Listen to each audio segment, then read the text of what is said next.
क्या आपने कभी सोचा है कि आज हम जो पैसा इस्तेमाल करते हैं वो कहां से आया? ये सवाल अक्सर हमारे दिमाग में नहीं आता, लेकिन इसकी यात्रा बहुत ही दिलचस्प और ऐतिहासिक रही है। आज हम बात करेंगे मनी यानी मुद्रा के सफर की, जो बार्टर सिस्टम से शुरू होकर आज क्रिप्टो करेंसी तक पहुंच चुका है। तो चलिए जानते हैं कि इस यात्रा में क्या, कब और कैसे बदलाव आए।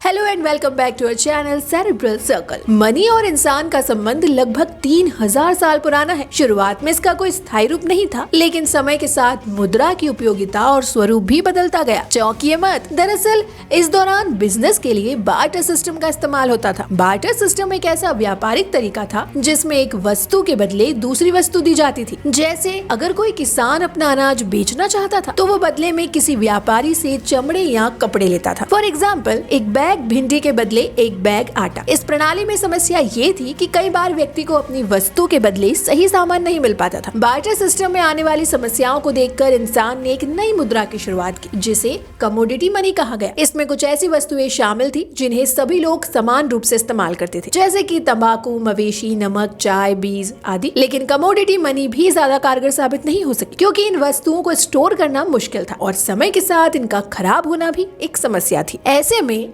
लगभग 5000 ईसा पूर्व के आसपास लोगों ने धातु को मुद्रा के रूप में इस्तेमाल करना शुरू किया। ये बदलाव बहुत महत्वपूर्ण था, क्योंकि धातु को लंबे समय तक स्टोर किया जा सकता था और इसकी कीमत स्थिर रहती थी। धातु का इस्तेमाल मुद्रा के रूप में बढ़ने के साथ दुनिया में पहले सिक्कों का अस्तित्व आया। पहला सिक्का 770 ईसा पूर्व चीन में पाया गया था। वहीं 700 ईसा पूर्व में पेपर करेंसी की उत्पत्ति भी चीन में मानी जाती है। दुनिया में पहली आधिकारिक करेंसी का निर्माण लीडिया के राजा अलेक्स ने 600 ईसा पूर्व किया था। इसके बाद सांग राजवंश ने 960 ईसा पूर्व में जिया ओजी नामक पहले सर्कुलेटिंग नोट को पेश किया, लेकिन वो सिक्कों का स्थान लेने में असफल रहा। इस तरह युआन राजवंश के संस्थापक कुबलाई खान चाओ कागज धन नामक कागजी मुद्रा को सर्कुलेशन में लाने वाले पहले व्यक्ति थे। भारत में भी मुद्रा का इतिहास बहुत पुराना है। भारतीय रुपए का इतिहास 6ठी शताब्दी ईसा पूर्व में पाया जाता है। चीनी वेन और लिडियन स्टेट्स के साथ प्राचीन भारत दुनिया में सिक्कों की शुरुआत करने वालों में से एक था। पहले भारतीय सिक्कों को महाजनपदों द्वारा ढाला गया था,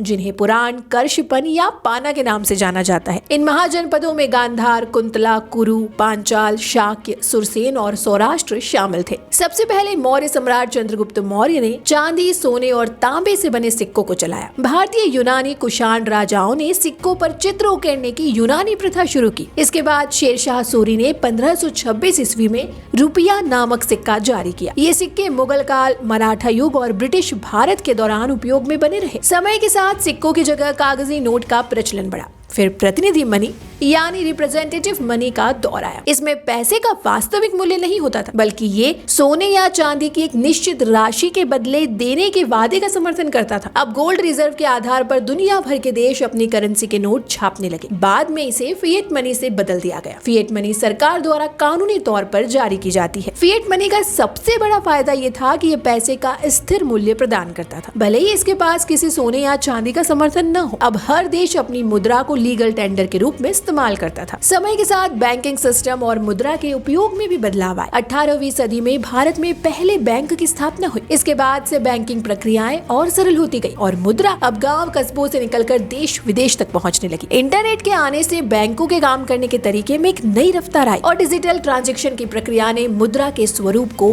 पूरी तरह से बदल दिया। आजकल हम एक क्लिक पर अपने पैसे का लेन देन कर सकते हैं। ऑनलाइन ट्रांजैक्शन का उपयोग पहले से कई अधिक बढ़ गया है, चाहे वो साधारण दुकानदारों से खरीदारी हो या अंतर्राष्ट्रीय व्यापार। और अब हम उस बदलाव की बात करते हैं जो हाल ही में हुआ है, क्रिप्टो करेंसी का आगमन। डिजिटल क्रांति के साथ ही क्रिप्टो करेंसी ने मनी के उपयोग में एक नई दिशा दी। क्रिप्टो करेंसी एक डिजिटल या वर्चुअल मुद्रा है जो ब्लॉकचेन तकनीक पर आधारित होती है। क्रिप्टो करेंसी की सबसे लोकप्रिय मुद्रा बिटकॉइन है, लेकिन इसके अलावा ईथर, लाइटकॉइन, मोनेरो जैसे भी कई क्रिप्टो करेंसी मौजूद है। क्रिप्टो करेंसी का सबसे बड़ा फायदा ये है कि ये केंद्र सरकार के नियंत्रण से बाहर होती है और इसको आसानी से ऑनलाइन पेमेंट ट्रांजेक्शन के रूप में इस्तेमाल किया जा सकता है। हालांकि कई देशों ने क्रिप्टो करेंसी को गैर कानूनी करार दिया है, क्योंकि इसे डार्क वेब क्राइम और डिजिटल फिरौती जैसी समस्याओं से जोड़कर देखा जा रहा है। क्रिप्टो करेंसी का भविष्य अभी भी अनिश्चित है। कई सरकारें इसके संभावित खतरे को लेकर चिंतित है, जबकि कुछ देशों ने इसे अपनाया भी है। बावजूद इसके ये साबित होता है कि मुद्रा के स्वरूप में समय के साथ बदलाव होते रहे हैं और आगे भी होते रहेंगे। तो दोस्तों, हम कह सकते हैं कि मुद्रा का सफर बहुत ही दिलचस्प और परिवर्तनशील रहा है। बार्टर सिस्टम से लेकर क्रिप्टो करेंसी तक हर चरण में इंसान ने अपनी जरूरतों और परिस्थिति के हिसाब से मनी को अपनाया और इसका रूप बदलते गए। आज हम जिस क्रिप्टो करेंसी की बात कर रहे हैं वो भी समय के साथ मुद्रा के एक नए रूप में उभरी है। ये बदलाव दिखाता है कि मानवता की विकास की राह में मुद्रा का स्वरूप निरंतर बदलता रहेगा। अगर आपको हमारा ये वीडियो पसंद आया हो तो इसे लाइक करें, शेयर करें और हमारे चैनल को सब्सक्राइब करना ना भूलें। मिलते हैं आपसे एक और इंटरेस्टिंग वीडियो के साथ। Till then, good bye.